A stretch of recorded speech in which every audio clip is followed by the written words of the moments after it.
Okay, so hello everyone. Thank you for joining today's webinar. We have two great speakers, David Lizelle and Grant Strem. Both are kind of leading the charge in hydrogen development here in the province and internationally. So just want to give a quick spiel for how the webinar is going to be going today. So we'll be starting with the speakers here first. We'll have a Q&A at the end. We kind of reserved about 5 to 10 minutes at the end of the webinar for that. And then both of our speakers have graciously agreed that they can stay for an extra 15 minutes. So if everyone's okay staying after 1 o'clock to about 1:15, there'll be some extra time to take some extra Q&A and get those questions answered. I do want to do just a quick intro of these two organizations that help put the event on today. So we have the Young Professionals in Energy, the Calgary chapter. So mainly specializing in kind of these kinds of events and social and networking events when everything's not locked down, as well as the Association of Energy Engineers, the Alberta chapter, which primarily focuses on energy management, auditing, and accounting, and they'll kind of oversee the designations of things like the certified energy managers. So both, if you guys have any questions about either organization, please let us know in the Q&A, and be more happy to send you guys a link to our web pages or our newsletters, seeing as we're seeing quite a few people that have found this event from other channels than either of our newsletters.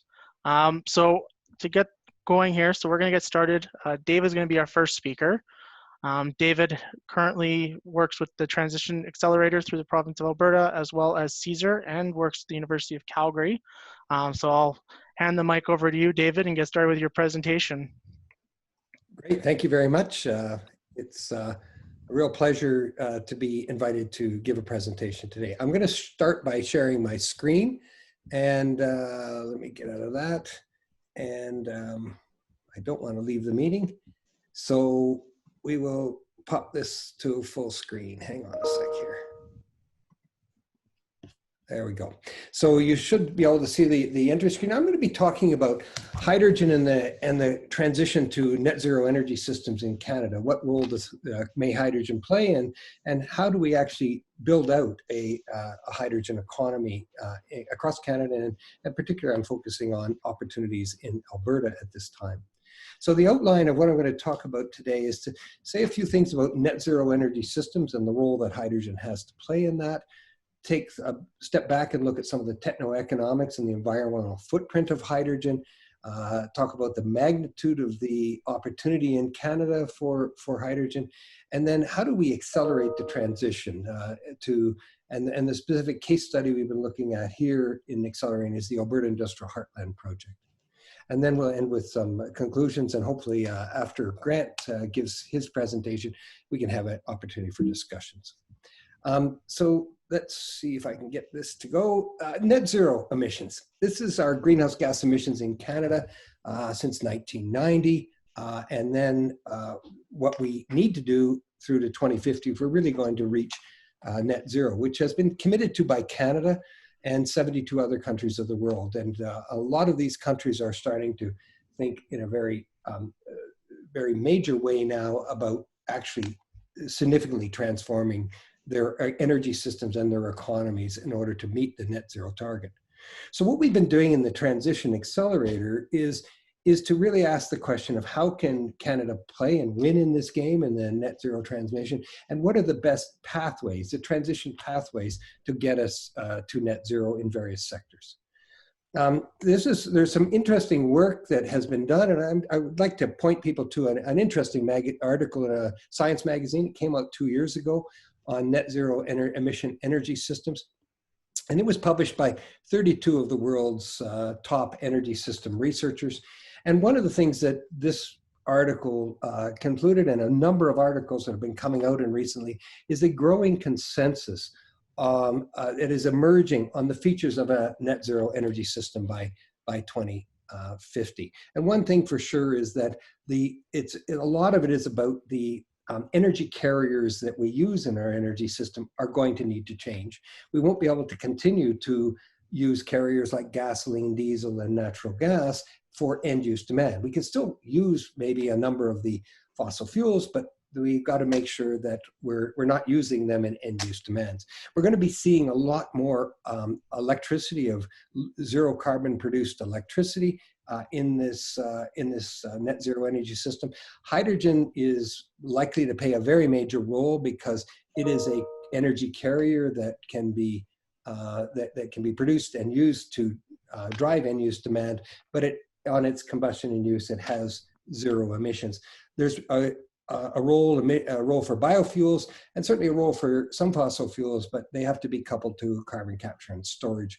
And there's also potential for air capture to play in this game, a lot more carbon-free generation of electricity, and of course, efficiency and conservation around the whole system. Now, one of the things that we note is that on looking at this transition, hydrogen as a fuel, which is hydrogen as we're going to look at, is already very important within the energy systems of Canada, but it's always used as an industrial feedstock, very rarely used as a fuel. But using hydrogen as a fuel is the major structural change that is needed in the energy system transition to net zero by 2050. And indeed, more than 20 countries now, every week, new countries are coming out with their new hydrogen strategies. Just more recently, we've heard Saudi Arabia come up with major production of hydrogen, green hydrogen, from electrolysis, from renewables. Germany's come out with its strategy, Japan, South Korea, Australia, etc. And Canada is producing its hydrogen strategy that will be out by September. What are we looking at when we're thinking about this transition to a new hydrogen economy? Is to recognize that we already have a pretty significant hydrogen economy today, where we take fossil fuels and make hydrogen and produce carbon dioxide, which is a greenhouse gas. And this is called gray hydrogen. And the gray hydrogen is actually used almost solely as an industrial feedstock.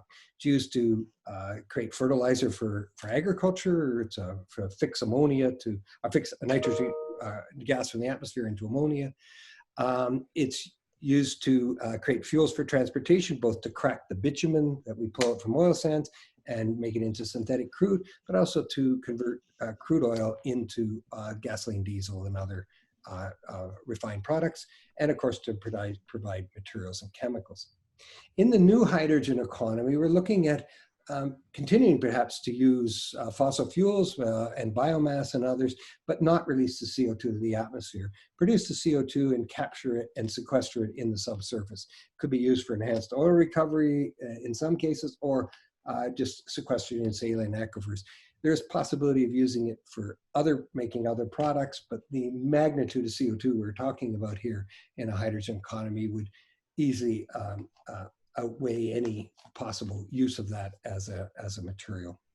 And we're also looking at producing hydrogen from green hydrogen, renewables and nuclear that are used to split water, produce oxygen, and produce hydrogen. And then this hydrogen would continue to be used as an industrial feedstock, but also be used as a fuel to support space heating and other uses in buildings, transportation, industry, and even power generation, as well as provided a huge opportunity that Canada has, as we'll see, for exporting hydrogen to other nations. And when it's being used for power generation, it's recognized that, so we're using power to actually produce the hydrogen, and then we can use the hydrogen to produce power. So hydrogen plays a role as an electricity storage. And one of the real values as we look forward to a hydrogen economy of the future is that how well it plays, if you like, with electrification and increased electrification of intermittent renewables, et cetera. And when we're producing more electricity than what the grid needs at a particular time, hydrogen opens up an opportunity there. Now, around the world, there's been a real interest in the last 5 years or so in hydrogen, and indeed in countries who've committed to net zero emissions have really started to look seriously at hydrogen. In Japan, this is a study from Japan, and they've done an international scan of all the countries on the Asia Pacific region, and identified that Canada is one of the lowest cost producers of hydrogen in the world. And indeed, we can make hydrogen from natural gas with carbon capture and storage, so blue hydrogen, as $10 a gigajoule or even less. And we're, of all the countries of the world they looked at, we're the lowest cost of the green hydrogen in here. And this is because of our low cost electricity and the capabilities we have for making hydrogen here compared to any other nation. And indeed, when you actually compare the cost that we can make hydrogen, especially looking at the blue hydrogen here made from natural gas, it's about half the wholesale cost of diesel fuel on an energy basis. And that it does not account for the fact that when you put hydrogen into a hydrogen fuel cell and drive a vehicle, for example, you get a better drivetrain efficiency when putting diesel into an internal combustion engine driving. So you get actually even more transportation benefit out of a given gigajoule of hydrogen. And I let you note that it's about 1/3 of the retail cost of hydrogen today. And that opens up a significant opportunity for early adoption of and movement of hydrogen as a fuel is to target a heavy vehicle market and diesel market. What makes Canada a haven for blue hydrogen, this is the hydrogen that's produced from fossil fuels, is first of all, we have really inexpensive natural gas in this country, and especially in Alberta. And you can see here this is the Henry Hub's price of natural gas in Canadian dollars from 2015 to 2020. And below here in orange is the Alberta natural gas price for over the same period. All of these in Canadian dollars. And so there's about the natural gas price in Alberta is about 53% of the natural gas price in the US. And the natural gas price is typically the most important component when you're actually making reforming natural gas into hydrogen. And indeed, the blue section here shows the natural gas. It's relatively small in Canada. In most countries, it would be the dominant part of the cost of making hydrogen. There's also the capex cost and the capital cost and the operational cost. And, so today with steam methane reforming, when the CO2 is released to the atmosphere, it's about 95 cents a kilogram of hydrogen. And the way that the TIER program, this is in Alberta, works is that if we were to do carbon capture and storage on steam methane reforming, or perhaps use autothermal reforming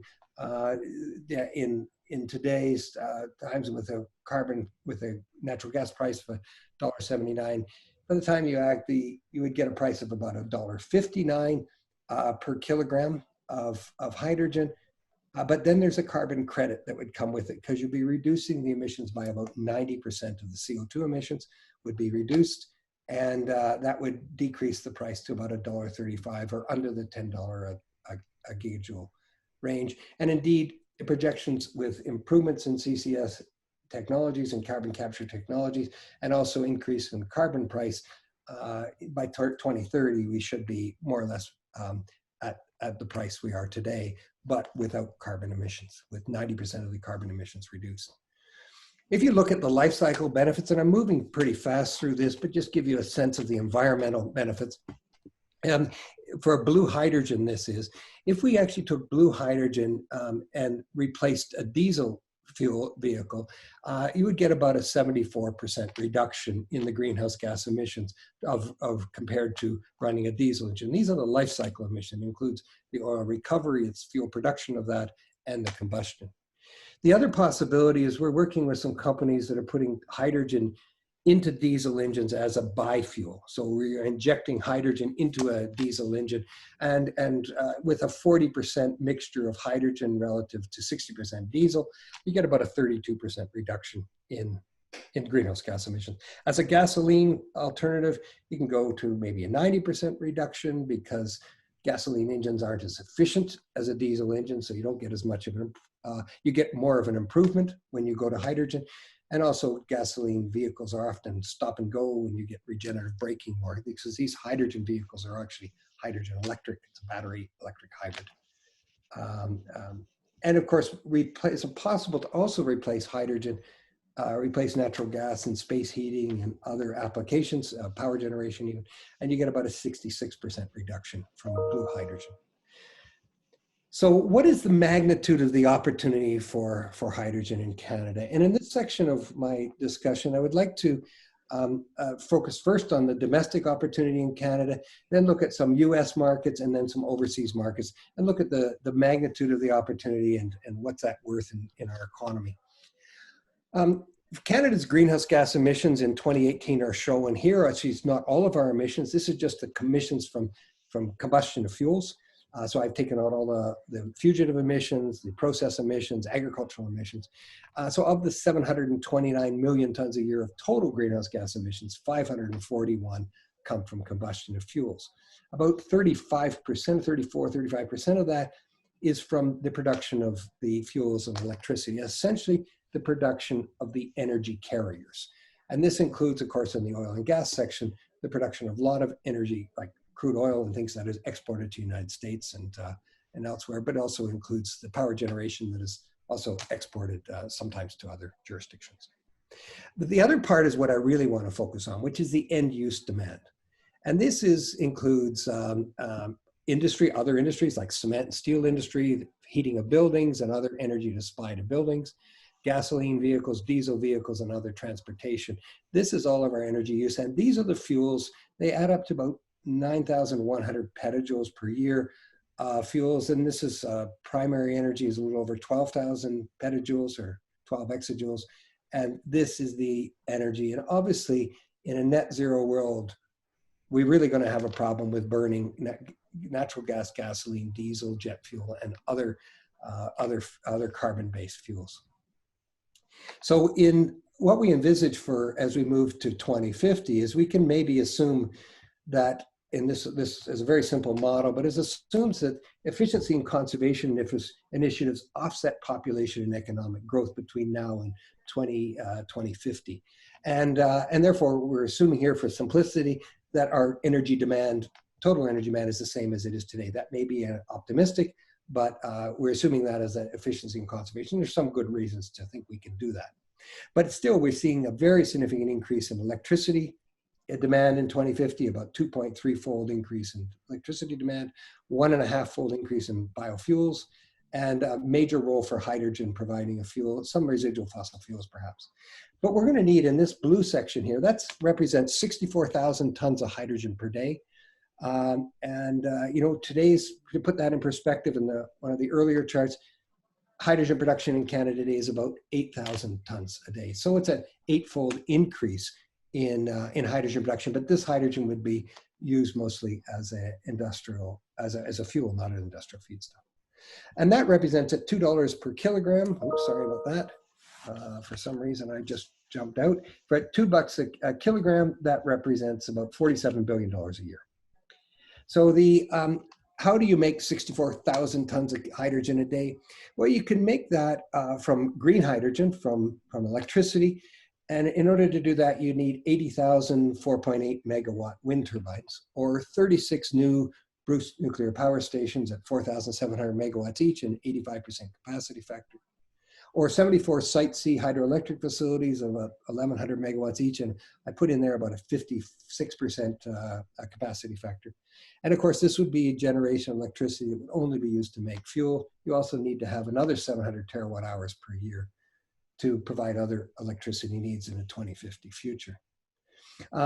The other option is to make it from natural gas or other carbon-based fuels. We're going to hear from some exciting ideas from Grant in making it from oil reserves, but this would represent 4,500 petajoules, about 105% of Alberta's current natural gas production, but it would require carbon capture and storage in the range of about 210 million tons per year. In reality, when we look across Canada at a hydrogen economy and we talk to different jurisdictions, we're probably going to have a combination of both green and blue. That would make the most sense. Initially, blue is probably going to have a more important role because the economics are better. And green hydrogen eventually must dominate as we run out of fossil fuels or storage space for the carbon. There's also a substantial export markets, and I'm not showing you all the data for the interest of time, but on our analysis of this, but we estimate sort of markets for hydrogen. There's a domestic market we just talked about, the $46 billion a year. Oil alternative market in the United States, we conservatively estimate that around 23 billion, and another 19 on gas markets in the United States. And a lot of these are in California. We already are supplying energy into that sector, but about 88, $89 billion per year, 121,000 tons of hydrogen per day. Overseas markets, Japan is basically, South Korea and Germany are very much targeting, and they're asking they want to import liquid hydrogen. So this is cryogenically produced hydrogen, similar to the relationship of liquid natural gas is to compressed natural gas. So this is minus 253 degrees Celsius. And in the market there, if we took that market, it would be another 26 billion. So we're talking, close to $100 billion a year as market potential. And these are more the wholesale prices for these fuels. So how do we actually, there's a big opportunity here. Many countries of the world are have already come out and said they're going to ban diesel vehicles. They are, states like California have said they're trying to get off natural gas, and they're going to, put barriers up to natural gas use in the next 10 to 20 years. So what we're trying to do is to position Canada to be the provider of the net zero emission fuels of the future. So what we are looking at in the Transition Accelerator is really building a number of hydrogen nodes across Canada that would actually take advantage, and then eventually connecting these nodes together. And so building around regions where there's an ability to make low-cost blue or green hydrogen, where there's substantial nearby markets for that hydrogen, which are markets that can pay the price, and with an ability to connect the two. In our analysis, it's clearly pipelines play a major role in this. It's really only cost-effective way of moving in it, but it has to be done at a scale of supply and demand where the economics worked without sustained public investment. We're talking public investment. We're very much engaged with regional, provincial, and national governments to talk about public investment. But the models we're putting together are to create the public investment that creates industry sectors that can continue to operate without ongoing subsidies. And we also need engaged industry, governments, and academics. Our analysis, we've looked across Canada, and our analysis in fact, probably the best place to start on this for the first hydrogen node, if you like, is the Alberta Industrial Heartland. Now in Alberta, we make a lot of hydrogen in Alberta. We're a very low-cost provider of hydrogen, as you saw previously.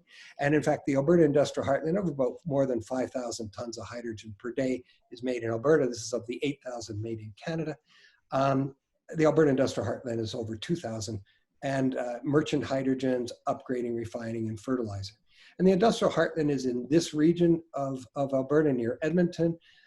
If you actually zoom in on that region, you see what we have here is there's a number of hydrogen producers. Air Products is a merchant producer. It has 2 plants, and they own this pipeline, which is a hydrogen pipeline that carries pure hydrogen to a number of different suppliers.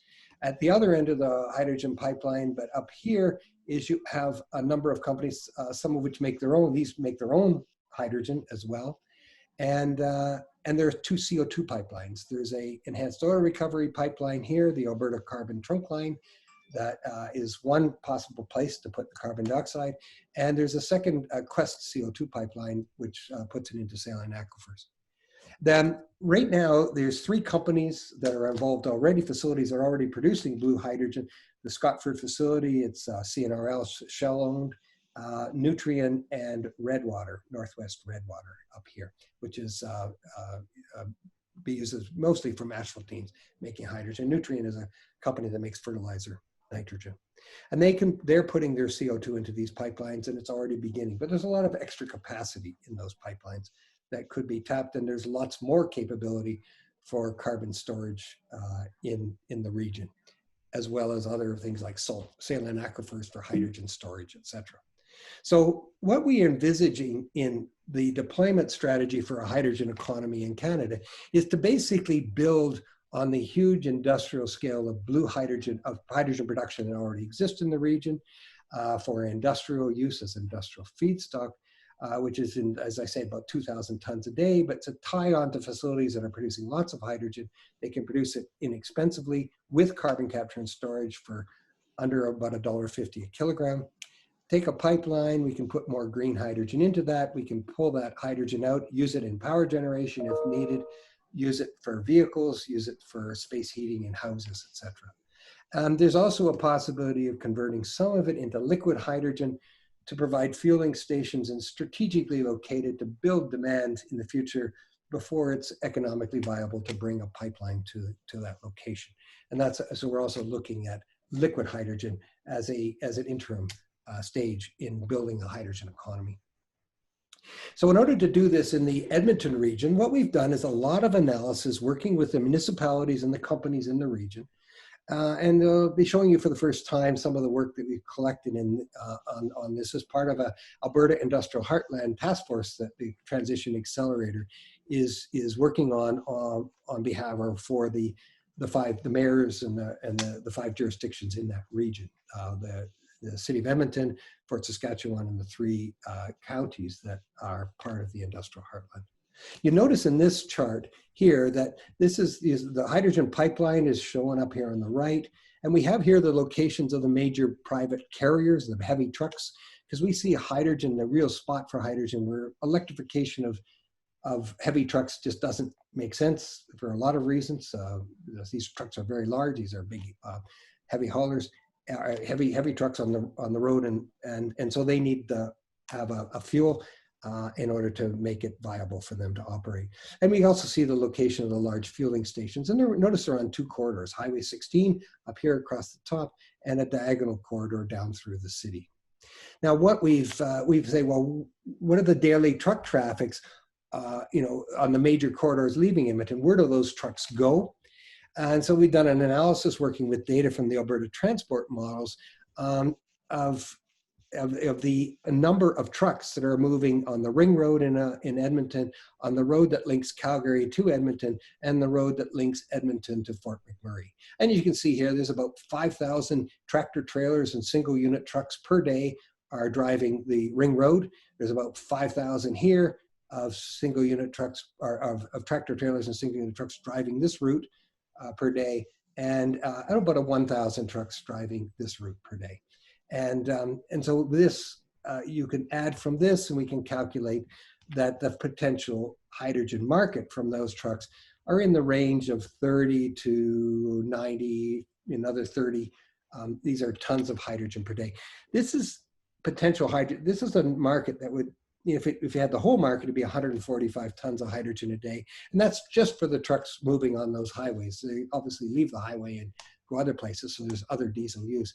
But this would support in itself about 15 really very cost-effective fueling stations that could serve these markets, a very niche market. We've started to do some initial pilots to engage the vehicle manufacturers in the trucking sector. So the project we launched in the last year is ACETEC. It's a Alberta Zero Emission Truck Electrification Collaboration.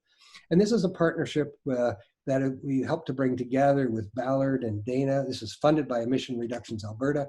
Freightliner Nordress is a arm of Dana, which is actually assembling the trucks out of Montreal. HTEC is providing the hydrogen. And these are 63-ton heavy trucks that move between the Calgary-Edmonton corridor with Trimac and Bison Transport, are 2 other partners under the Alberta Motor Transport Association. And these trucks will be able to run 700 kilometers between refueling. The trucks are being built now, are very much involved in designing, building the trucks now, and they'll be on the road by the fall of 2021 to 2023. So we see this as a way of, of trying to create a market, a viable market for these trucks. And indeed, if anybody looks at hydrogen fuel cell trucks around the world, there's just about everybody and their brothers making large hydrogen fuel cell heavy trucks, because and even companies like Cummins went and bought a hydrogen fuel cell company. So that's a diesel engine company getting into this space. We're also working with hydrogen diesel biofuel vehicles, where companies like Hydra out of Vancouver and others that are looking at retrofitting diesel vehicles take maybe 40% of the energy from hydrogen. We see this as, if this technology can work well, which it seems to from the analysis we've done in the literature, as well as the work that's been done to date, it provides an important bridge technology to very rapidly build hydrogen demand to justify the infrastructure investments and to create the environment where we can eventually switch over to hydrogen fuel cell vehicles at a much larger scale.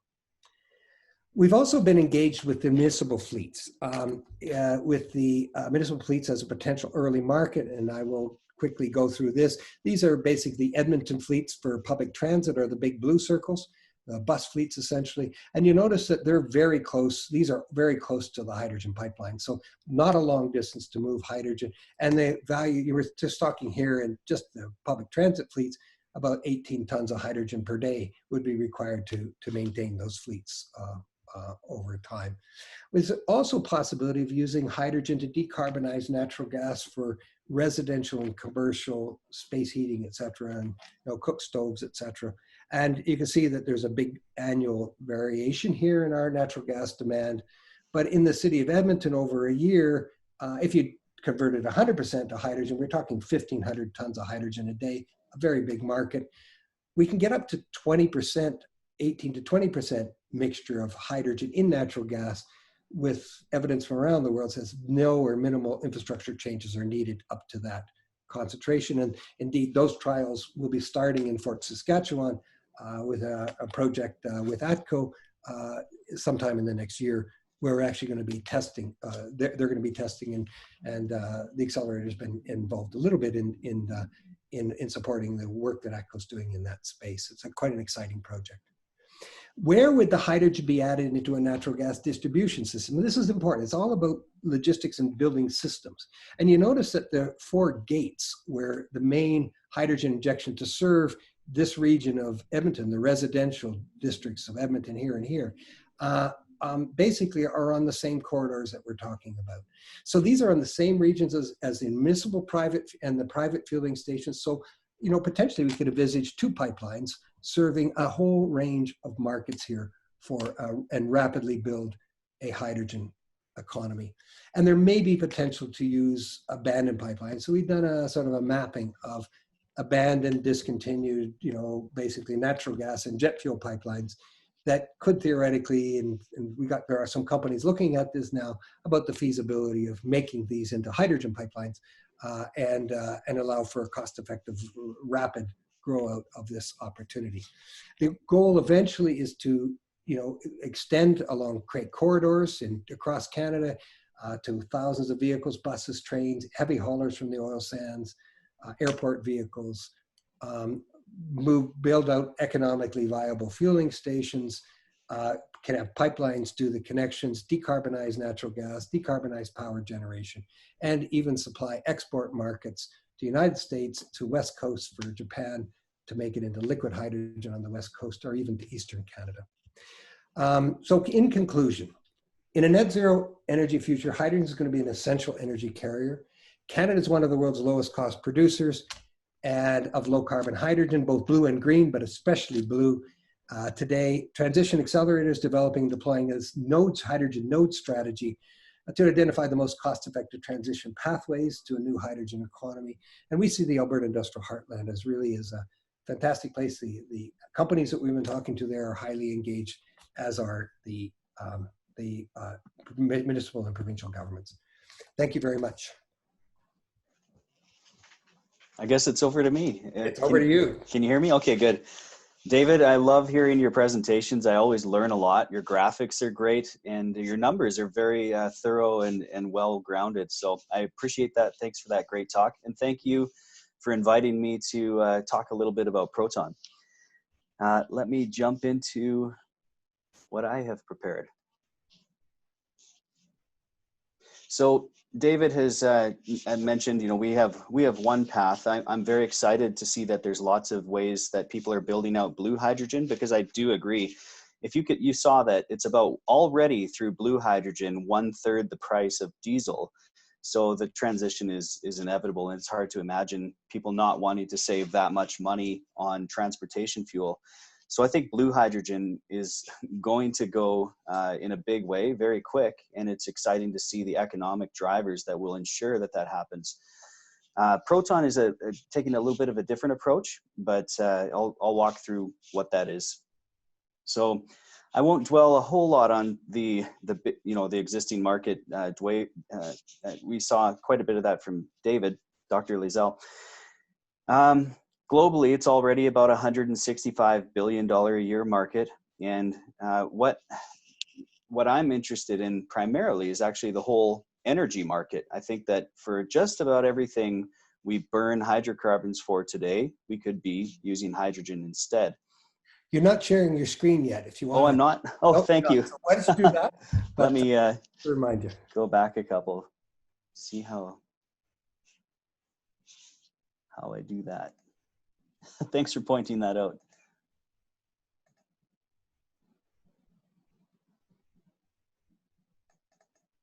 Okay, can you see it now?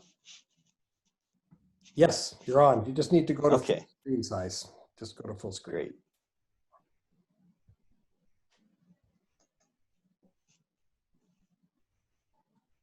All right, here we are, take two. So it's clean energy, it's low cost, and the intriguing part about it is it's zero emissions. It gets us to that 2050 goal that David pointed out. So there's a few other aspects. I guess it was also in David's, one of the uses for low cost hydrogen is low cost fertilizer, which gives people low cost food. There's many different trajectories that can open up in a big new way. New industries, really, industries that can improve dramatically with low cost hydrogen. The infrastructure is going quick, and I think nobody doubts that there's plenty of uses. And now that they're even talking about building pickup trucks and things like that, I think that the market is getting more interesting, and there's credible reasons to be excited. So one thing that surprised me was when I read about Canada's stated mandate. You can check their website. It says zero emissions vehicles targets of 10% of light duty vehicles sales per year by 2025. That's 4.5 years from now. And one of the challenges that exists is our electrical infrastructure. There's something called the last mile problem that makes sure that we can't solve that, or it's a very, very difficult challenge to get all of that done, all 10%. In cyber trucks and Teslas and electric pure battery vehicles, whereas and that's because the community scale grid infrastructure and substations weren't designed to handle so much electrical capacity. But if every other house has a hydrogen car, when you plug it into your house, it powers your house and charges your neighbor's cyber truck. So it's something that I think will, if we are going to meet these goals for light duty vehicles, will have to be part of the mix. But I agree with David that targeting the heavy duty stuff is a very, very compelling place to go first. And part of that is just long haul heavy loads. We have a site out in Saskatchewan where there's often road bans or light load challenges, and it's also often like -30. So in our case, it wouldn't make sense to have a battery electric vehicle for most of our uses for the big stuff, but having something that can run on hydrogen, that's a much more compelling solution for Canada, in my opinion. So there's basically two main ways to break that hydrogen out of H2O, out of water. And high temperature chemical reactions are responsible for 95% of it now.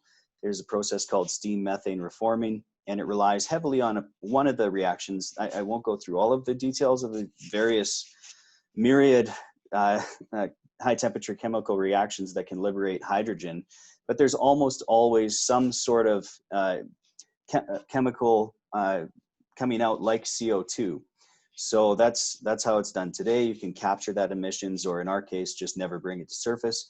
The other way that is commonly being discussed, and there's tremendous fortunes worldwide being poured towards electrolysis, and so the mass production of these electrolysis devices, just like we saw with solar panels, that's going to be an intriguing price collapse on that side as the mass production starts to happen in a serious way.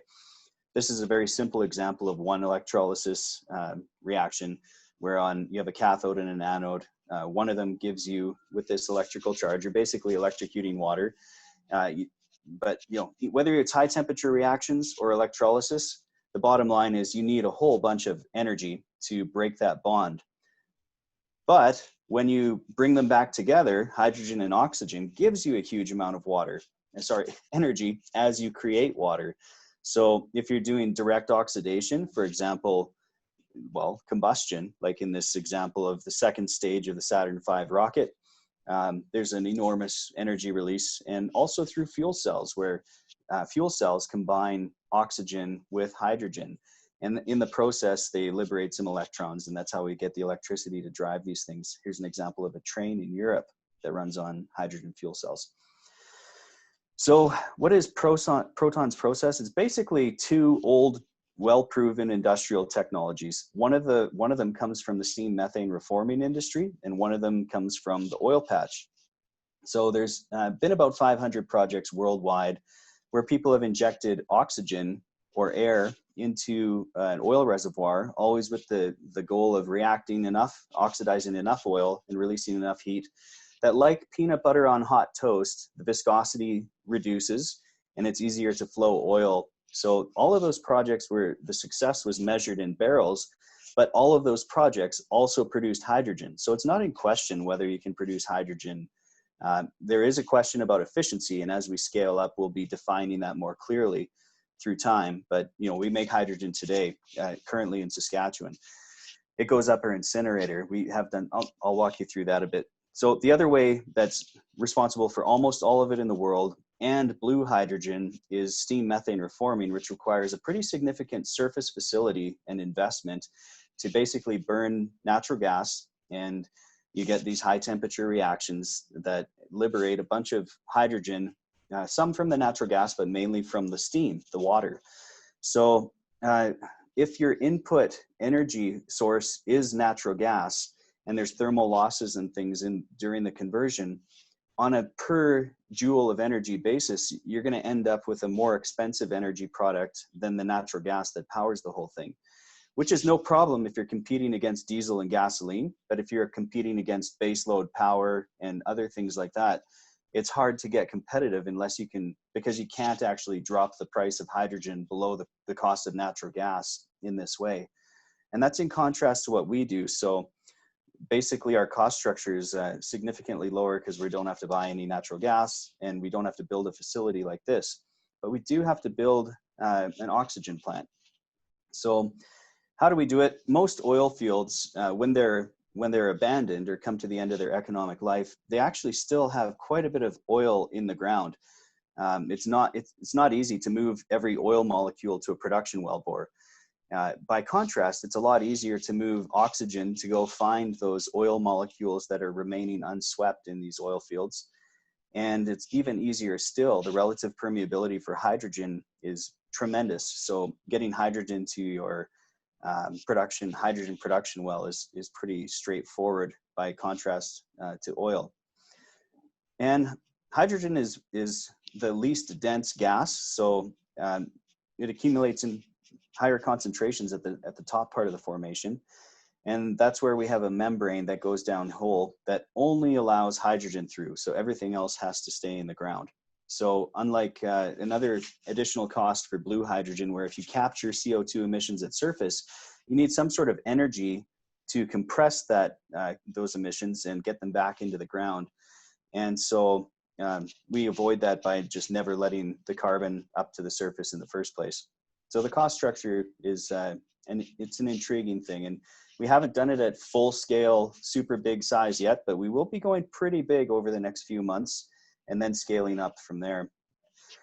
This is what the surface facility basically looks like. You have a turbo expander that cools the air, and air is 20% oxygen roughly. And that at minus 185, that all turns to a liquid. So then you've got a big tank of liquid oxygen, and then a one-way valve somewhere near the bottom that it goes through a pipe and warms up just enough that it wants to flash back to become a gas. And that's the pressure that drives it down into the reservoir. So you actually don't need oxygen compressors or things like that at surface, and you're actually not depth limited. You just have to warm up the oxygen through, atmosphere or whatever, process heat or other things to the point where that phase change drives the oxygen down into your reservoir, which could potentially be an extremely deep reservoir. The energy balance, this is an untested assumption. So you see the red box, that is the big assumption here, 140 gigajoules to create each ton of hydrogen. Until we do this at large scale with pure oxygen, we won't know exactly what that ratio is going to be, but we are constraining towards it by some things we're doing over the coming months. This is just a rough approximation that shows if you have 6,000 tons a day of oxygen, you should end up with approximately 500 tons a day of hydrogen. And from that 500 tons a day of hydrogen, about 75 tons is needed to run the turbo expander to cool the oxygen. The rest is available for sale. So in that way, the whole process is zero emissions, and because you're using hydrogen as the power on site. So as a rough rule of thumb, 200 million barrels in place at 6,000 tons a day of oxygen in reaction stoichiometrically lasts about 50 years at a rate of just roughly 500 tons a day hydrogen. So if you power your turbo expanders with wind or solar or geothermal or nuclear or something else, then you can sell this same hydrogen into a different market. There's lots of old data sets around, for example, Marguerite Lake, that produced significant amounts of hydrogen. There are projects in Alberta today that have some component of hydrogen in what they're doing. And certainly we do at our field site in Saskatchewan. We went from that to do a lab demonstration where we sort of wanted to play around with membranes, make sure that we're comfortable in how they work, how they operate, what their parameters are. And if we want to iterate and test different ones, we have a convenient setup for that at the University of Calgary at Dr. Ian Gates' lab. And then, after that, we were happy with the results, are happy with the results. But people started saying, well, what about H2S? Doesn't it poison your membranes? And so we said, no problem, we'll use old-fashioned membranes. We have a bit of a secret alloy, but we use palladium alloy membranes that are resistant to H2S, and we demonstrated this in the field through a relatively modest scale hydrogen demonstration. That's our field site in the background. We ended up buying an oil field after not being able to find any oil companies who were willing to cooperate with us and letting us use some of their wells, but all's well that ends well. So that's where we are now. That's the oil project that we're repurposing towards hydrogen. It was built by Petrobank in 2011 at a cost of $250 million. And like many projects that are not as economic as they hope to be, or the oil price dropped compared to the assumptions when they were built. There's a lot of projects worldwide that are kind of stranded assets, and there's opportunity to go get these oil fields that still have quite a bit of oil in the ground and repurpose them. They might not have been great oil projects, but they might be awesome hydrogen projects. So we might do a small scale demo. So we'll be doing about 150 tons a day of oxygen injection, probably by late September, early October, something like that. That'll give us a very compelling idea of how, what's the worst case scenario on ratio. If you're injecting nitrogen, it's a system that's been injecting air for 10 years. That'll be kind of the worst case scenario versus oxygen.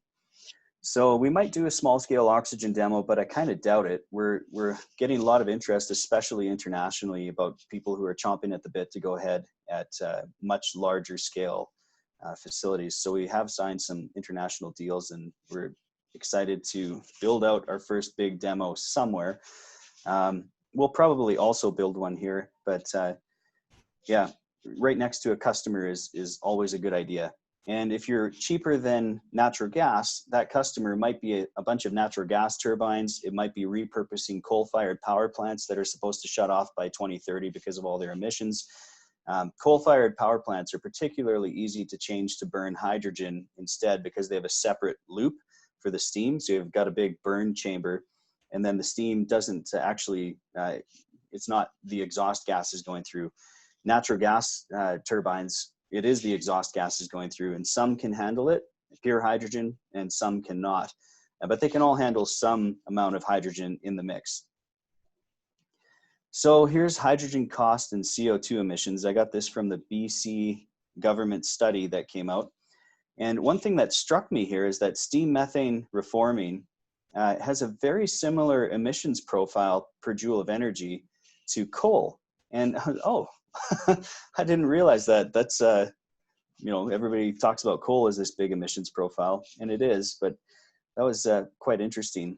but see, with blue hydrogen, SMR plus carbon capture and storage, they're estimating, the BC government's estimating that you still have, 22 grams of CO2 per megajoule. So you go down from 89 to 22, you're still having some emissions. And so that's why all the controversy is popping up in Europe, in Australia, in there's the discussion is, well, what about, we shouldn't do blue hydrogen. I actually think blue hydrogen should be done at large scale because it's all way better than diesel and gasoline.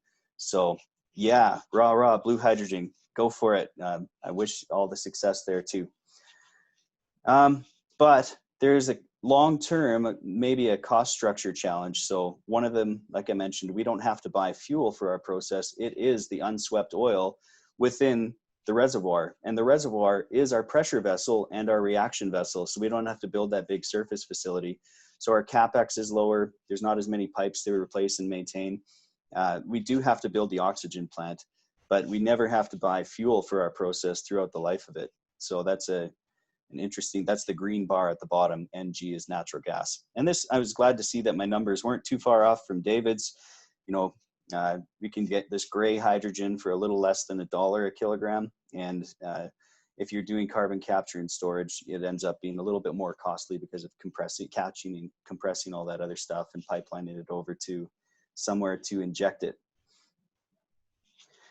Well, this begs the question, like, if the most expensive aspect that we have is oxygen plants, well, what if you start mass producing huge oxygen plants? So we've done a bit of let's say guesstimation. This is not rigorously done yet. We have been working with Stantec, not exactly on this, but we have some pretty well-grounded numbers of what's available today, and we're making some, let's say, somewhat unsupported assumptions about how those costs can improve if you were perhaps to make 1,000 oxygen plants instead of ordering one. The design might change. It might be large and modular.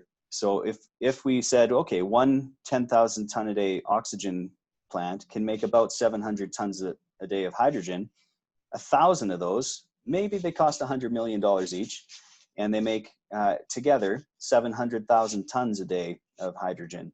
So, well, how much is that? Well, 50 years, how much oil would that require?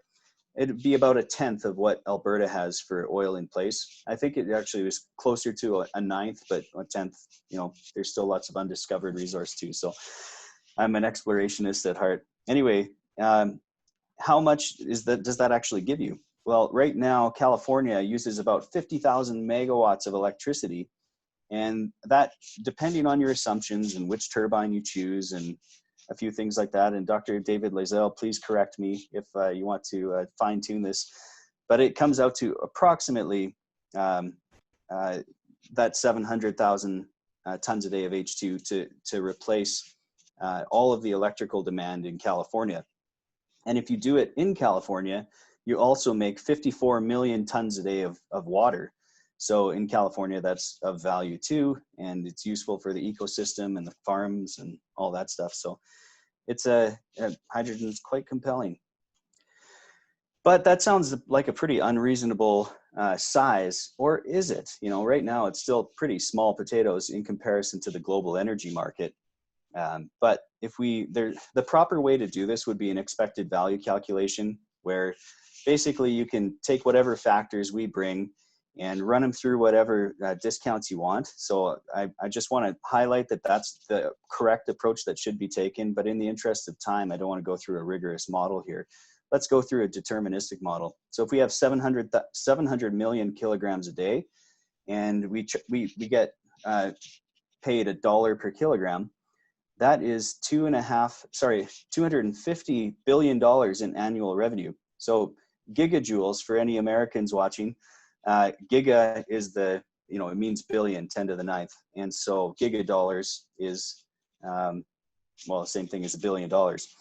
So if our oxygen plants and all these investment cost us 100 gigadollars, and we get 255 gigadollars per year in annual revenue at $1 per kilogram, that sounds like a pretty good business if it has the potential to pay itself off that fast. So that means we can either drop the price of our hydrogen and just like flood the market so that everybody wants to adopt the hydrogen technologies, or right now they're selling hydrogen at retail stations in San Francisco for like $10 a kilogram. So there's a pretty big price arbitrage that you can jump into. I'm just seeing how much time I have left. Oh yeah, and then for perspective here, our federal deficit in Canada is projected, and these things always grow by the time they're done, but it's currently projected at $343 gigadollars.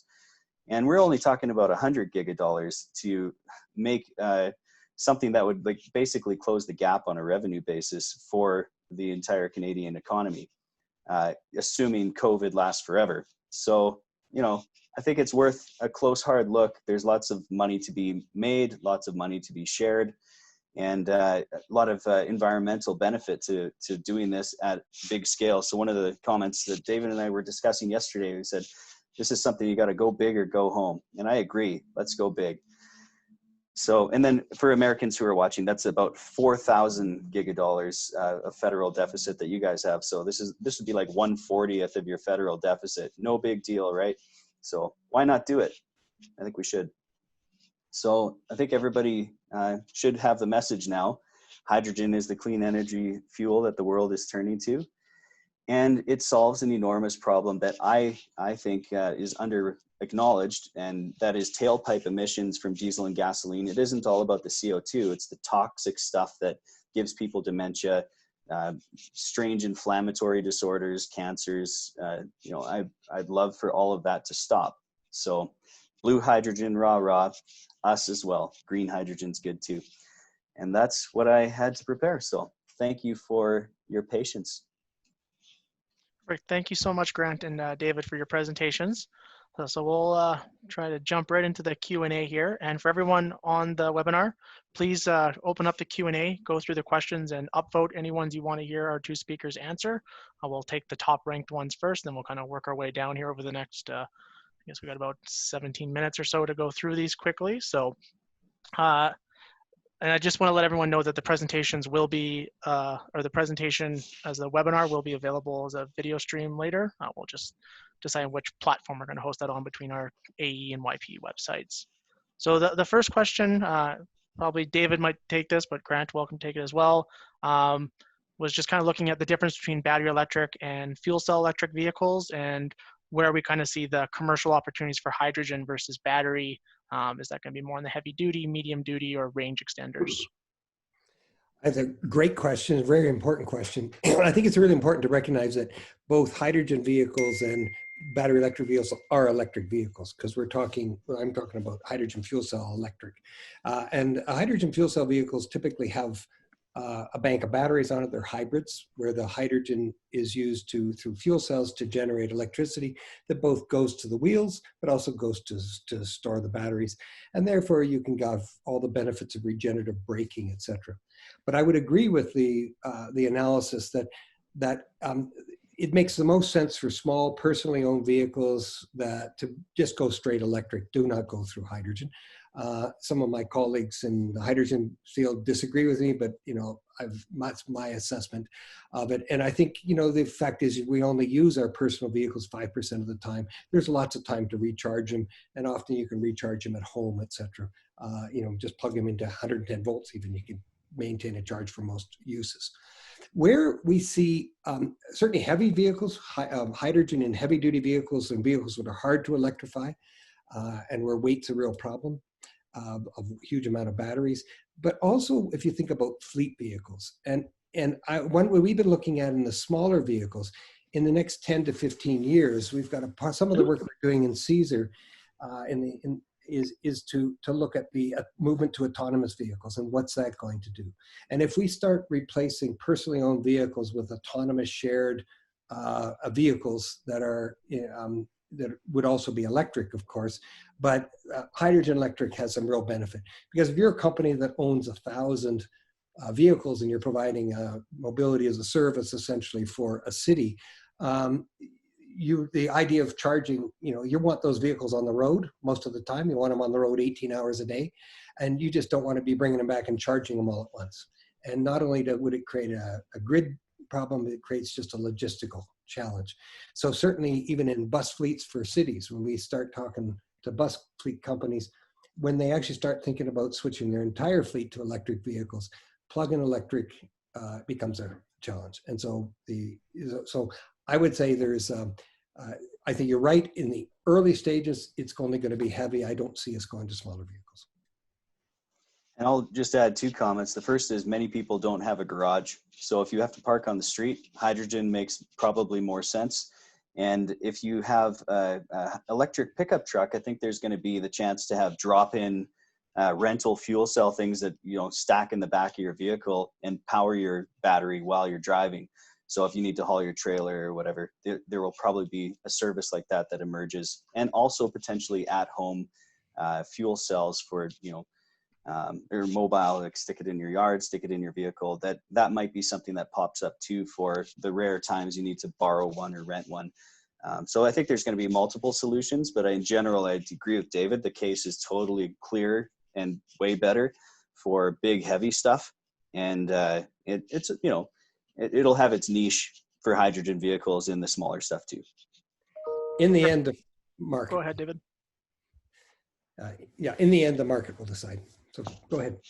Okay, let's just go to the next question there. So we had one question of just what kind of policy levers could we see from government to support the development of hydrogen, or kind of maybe kind of building off that one, what kind of obstacles are there currently, either be they regulatory or market ones that would need some assistance for the hydrogen transition? Policy levers are really important. We need more regulations. We need to define what blue hydrogen means. We actually need to get away from the colors of hydrogen and talk about hydrogen with different carbon intensities. You know, we should have grade A hydrogen, grade B hydrogen, grade C, and each of them have different carbon footprints, right? There is quite an active international activity going on now to try to identify a grading. So that's sort of a policy regulatory says, this is what it means. Otherwise you get people claiming stuff that, you know, I would say we need standards and we need regulations there. We also need more detailed regulations on standardization of fueling infrastructure. That's not quite standardized yet, right? And we're going to need public investments and probably taking publicly owned fleets like bus fleets and garbage truck fleets or others, where it makes sense to go hydrogen. They can be some early adopters to help to justify the infrastructure investments. But my sense is that we got to make sure we do this in a very smart way. The approach that the transition accelerator is using is really arguing for the need for hydrogen nodes across Canada. And then eventually, as the hydrogen nodes grow, you build hydrogen supply and demand beside each other, like we're doing in the industrial heartland. And then the idea is to connect the nodes together with pipelines and start increasing the distribution. It's going to require a real planned approach, strategically planned, but where you leave a lot of opportunity for free market opportunities. When Grant's company takes off and actually starts producing hydrogen, it's going to be disruptive if he can come in at half the price of natural gas hydrogen. And that's, I look forward to seeing it. Yeah. Grant, anything to add to that one, or? No, I appreciate it. I think consumer demand is going to change the policy. So if everybody says, I'd rather fill up my pickup truck for, you know, $5 of hydrogen instead of $50 of diesel or something like that, everybody's going to be demanding the improvements and the upgrades and the shifts. So, but I agree with David. There needs to be sort of a plan for standardization around a bunch of that stuff, but it's not my expertise. Okay, perfect. We'll go to the next question. So this is a little bit more of a technical one for hydrogen, but looking at its low density and permeability, how is it sealed in the cap rock, and what kind of challenges you guys can see with the actual production of the downhole hydrogen? Grant, probably take a first stab at this one.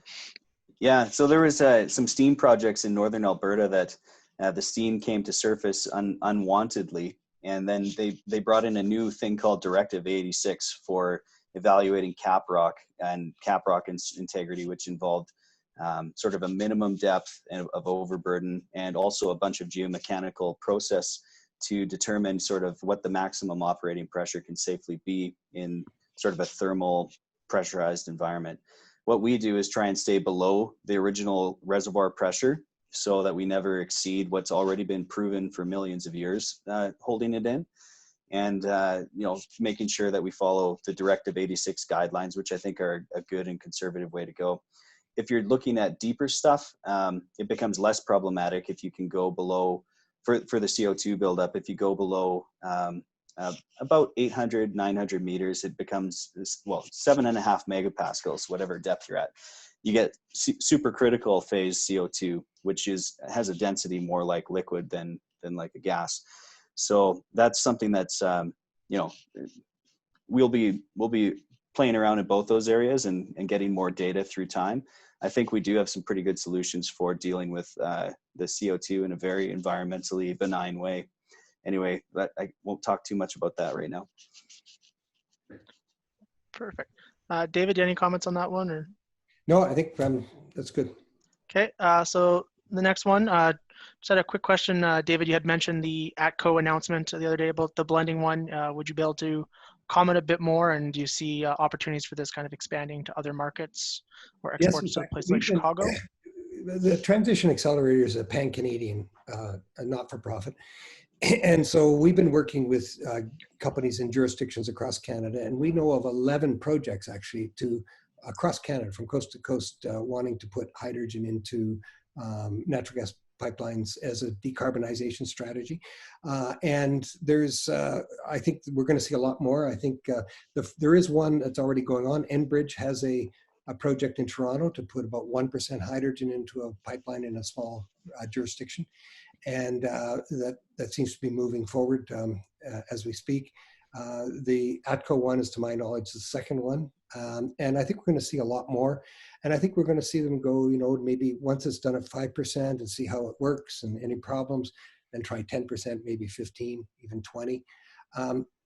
So I think I think we're going to see a lot more. And I think as you do it, what it does is it's something where it can be a fairly significant sink for hydrogen. It actually meets the new clean fuel standard, which is coming out. This is a federal standard to force companies to decarbonize their natural gas streams from the life cycle decarbonization. There's really right now two main methods to do that. One is renewable natural gas, essentially from landfill sites that would be put in to replace methane, and the other is hydrogen. And our estimate is the hydrogen one is a half to a third the cost. So I think we're going to see more hydrogen moved in as a decarbonization strategy for natural gas. Perfect. And then we had a second part of that question too, more directed at Grant, but would you be able to just kind of comment on the potential capital cost for your oxygen plants with the turbo expanders and kind of what current prices of hydrogen? Do you have a rough idea of what the payback is, or is it still you need that economies of scale to make this viable with your? No, I think our first oxygen plant will be incredibly robust economically, and I'm shy to talk about it because people think I'm too dreamy. So I think it'll be very good. Okay, and then just a quick kind of on that one, do you think it would be like the simple payback? Do you have kind of a ballpark number on what that would be on your current pilot sites, or? Yeah, with the oxygen plant, I think you turn on the switch and your payback's within months once it's constructed. Perfect. Okay, so the next question we had is, obviously with producing a lot of hydrogen, do you see the need for more storage for it, or is it going to be kind of parallel in the natural gas model with more just-in-time manufacturing, especially with the blue hydrogen model? My personal opinion, there's going to be a lot of salt cavern storage near lots of places in Canada, or Western Canada, and I think that there's also any abundance, you can just burn it in natural gas turbines or old coal-fired power plants or people's furnaces.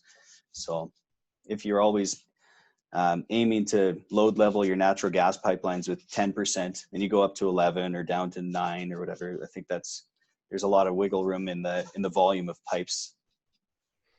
And I would agree, certainly in the companies that we've been dealing with as we've been trying to design a new energy system, salt cavern storage is pretty critical. And part of the planning as we looked at, with laying out of pipelines, et cetera, to have them, if they go near an area which has a great salt cavern capability, then the possibility of making those hydrogen. This has been done in a number of places around the world where hydrogen is stored in salt caverns. So it is a proven technology.